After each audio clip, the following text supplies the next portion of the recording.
Російські загарбники досягли свого піку у війні проти України. І не варто очікувати від ворога чогось кардинально нового і надзвичайного. Тож саме зараз ЗСУ мають усі передумови, щоб почати тиснути окупантів. Але який ключовий момент у початку ефективного контрнаступу? Про це говорить екс-командувач силами США у Європі.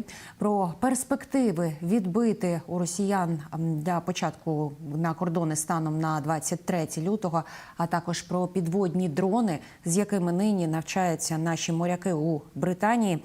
А ще про свято тих сил оборони, яких занадто швидко Кремль вирішив поховати і занадто сильно і багато отримав від них у відповідь. Йдеться про наших льотчиків бойової авіації. Дивіться хроніку подій 185-го дня Великої війни з Росією у матеріалі Олексія Пасака.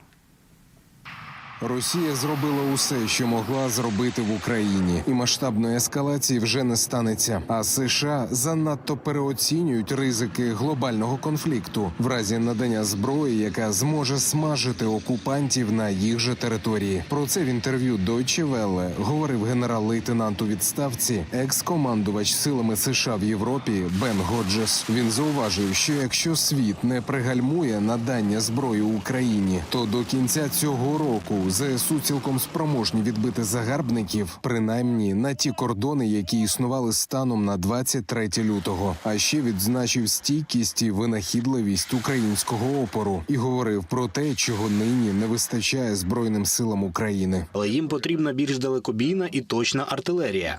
Артилерія, ракети, які можуть стріляти далі, які можуть продовжувати знищувати російську артилерію, логістику, завдавати ударів по російських аеродромах. Ось що потрібно. Ми надали дещо. Але цього недостатньо для вирішального ефекту. Ось чому вже близько місяця лінія фронту практично не змінюється. Росіяни досягли кульмінації. Росіяни більше нічого не можуть вдіяти. Але українцям необхідна спроможність перемогти. І це те, що ми маємо для них зробити. Я вважаю, що оскільки російська армія стала такою слабкою, до кінця цього року ми можемо відкинути їх до лінії 23 лютого. До кінця цього року. А згодом буде звільнений і Крим, і весь схід України, впевнений Годжес. І російське керівництво чудово розуміє перспективи так званої спеціальної воєнної операції. Адже спалахи в небі над українським Кримом стаються дедалі частіше. Надвечір п'ятниці знову сяяло над Євпаторією, що намагалися збити російські системи ППО. Окупаційна влада мовчить. І мовчатиме й надалі. Адже, як повідомляє українська розвідка, російське міністерство нападу наказало окупантам засекречувати факти вибухів на території півострова, а усі займання на складах та базах списувати на службову недбалість.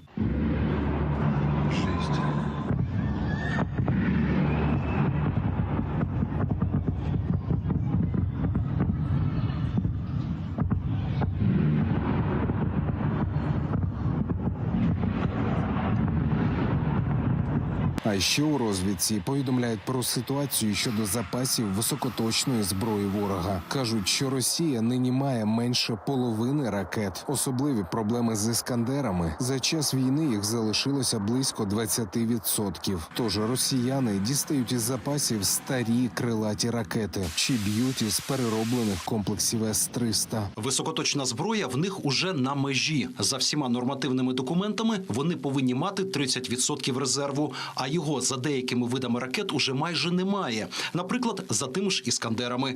Тому вони використовуватимуть інші засоби ураження. Вони зараз активно використовують «Ураган», «Смерч». Це те, що дозволяє здійснювати обстріл на короткій дистанції – на 70-80, максимум до 100 кілометрів. Росіянам бракує ракет, але, на жаль, вони ще не закінчилися. Надвечір суботи ворог касетними боєприпасами вдарив по Харкову. Влучив у підприємство, минулося без постраждалих. Але через нічні та вчорашні обстріли на Харківщині є загиблі та поранені. У Богодухівському районі ворог поцілив трактор і обірвав життя 71-річного чоловіка. А в самому Харкові жінка була поранена осколком ворожої ракети. У ніч проти суботи 2 снаряди окупанти поцілили в дорогу в Київському та Основ'янському районах. Будинки довкола пошкоджені. Комунальники допомагають містянам прибирати наслідки атаки. Прилетіла ракета вибухової дії, по уламкам якої з місця пригоди ми можемо встановити тип. Це ракета С-300. Влучання було, як ви бачите, у проїжджу частину на площі Павлівської біля будинку 4. Це будинок БТІ. Куда стреляли, не понимаю. Если это военный объект, тогда я как минимум индироганден. Другого слова, даже слов сказать по этому поводу нет никаких. Есть только одни выражения, которые повторять не хочется.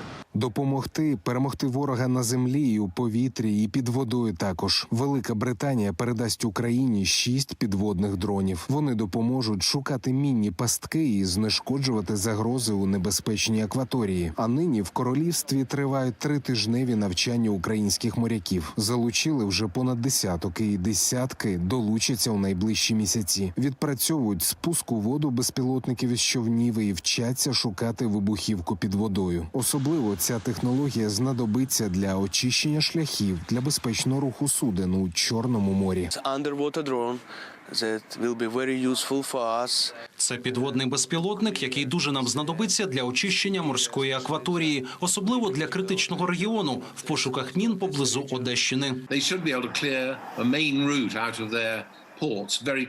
Вони повинні мати можливість дуже швидко розчистити основний маршрут зі своїх портів. Це вкрай важливо, тому що існує величезний тиск, глобальний тиск, почати переміщувати ту гору зерна, яка стоїть в Україні.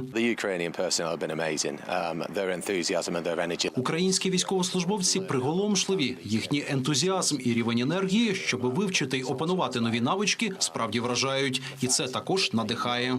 І ще про натхнення. Російська пропаганда ховала її в перші години великого вторгнення. Вороги були шоковані і налякані, коли бачили її роботу. А українці відчували щем і гордість, коли дізнавалися про її нові перемоги. Це все про повітряні сили ЗСУ. У день української авіації президент говорив, що настане день, коли окупанти згинуть як роса на сонці. І наша оборона і буде цим сонцем. Міністр оборони казав, що військові авіатори – це легенда, якій ми завдячуємо своїми життями. А Генштаб поздоровив побратимів у відео. Віршем «Крила» Ліни Костенко у виконанні Богдана Ступки. Вони ті крила не з пуху пір'я, а з правди, чесноти і довір'я.